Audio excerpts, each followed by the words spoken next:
French fry খেতে পছন্দ করে না এমন মানুষ কিন্তু খুব কমই পাওয়া যাবে। হ্যালো এভরিওয়ান, আসসালামু আলাইকুম। দিস ইজ মারমিন, চলে আসছি জুনাইশাস মামা পেজ থেকে নতুন একটি ভিডিও নিয়ে। আজকে আমি আপনাদের সাথে শেয়ার করব আমি কিভাবে ফ্রেঞ্চ ফ্রাই বানাই আর কিভাবে ফ্রোজেন করে রেখে দিই অনেক দিনের জন্য। আমি এখানে কিছু বড় বড় থেকে আলু পরিষ্কার করে ধুয়ে নিয়েছি। এরপর সবগুলো আলুর খোসাগুলো ভালো মতো ছাড়িয়ে নিতে হবে, কোনো খোসা যাতে না থাকে সেদিকে একটু খেয়াল রাখতে হবে। এরপর সবগুলো আলুকে আমি ভালো মতো পরিষ্কার করে ধুয়ে নিব। ভালো করে ধুয়ে নিয়ে আমি এখন আলুগুলোকে ফ্রেঞ্চ ফ্রাই শেপ দিয়ে কেটে নিব।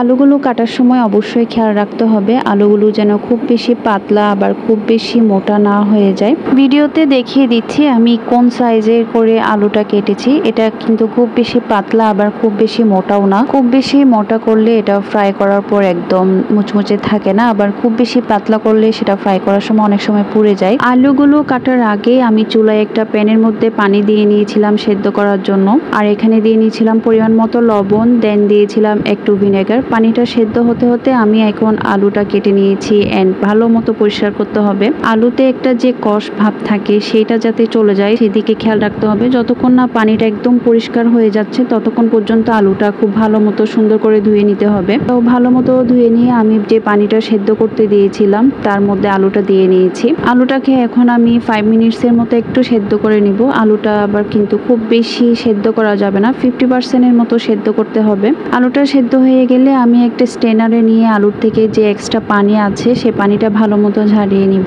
আমি এর আগেও অনেকবার ফ্রেঞ্চ ফ্রাই করেছিলাম, বাট ওইগুলো ততটা ক্রিস্পি হতো না। বাট আমি এখন যে প্রসেসিংয়ে করতেছি এভাবে করলে কিন্তু ফ্রেঞ্চ ফ্রাইগুলো অনেক দিন পর্যন্ত ডিপ ফ্রিজে রেখে সংরক্ষণ করা যাবে। ফ্রাই করার পর কিন্তু অনেক বেশি ক্রিস্পি থাকে। আলু থেকে পানিটা ছাড়িয়ে নেওয়ার পর আমি এখানে অন্যান্য উপকরণগুলো অ্যাড করব। আমি এখানে প্রথমে দিয়ে নিয়েছিলাম লবণ, এরপর অল্প একটু চিলি ফ্লেক্স। চিলি ফ্লেক্সটা আমি খুব সামান্য ইউজ করি যেহেতু এটা জুনাইশা খাবে, ও স্পাইস খুব একটা খেতে পারে না, খুব একটা বলতে একদমই খেতে পারে না, তাই আমি চিলি ফ্লেক্সটা খুব কম ইউজ করবো।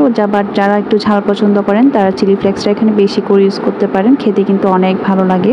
এরপর আমি দিয়ে নিয়েছিলাম এখানে 1 টেবিল চামচের মতো কর্নফ্লাওয়ার আর 1 টেবিল চামচের মতো দিয়েছিলাম চালের গুঁড়া। কর্নফ্লাওয়ার আর চালের গুঁড়াটা দেওয়ার অবশ্যই চেষ্টা করবেন, কারণ এই দুইটা ইনগ্রিডিয়েন্টস অ্যাড করলে ফ্রেঞ্চ ফ্রাইটা কিন্তু অনেক বেশি ক্রিস্পি হয় আর খেতেও অনেক ভালো লাগে। জুনাইশার সাথে সাথে কিন্তু জুনাইশার বাবাও ফ্রেঞ্চ ফ্রাই অনেক পছন্দ করে। আমি এইভাবে করে অনেক দিনের জন্য ফ্রোজেন করে রেখে দিই।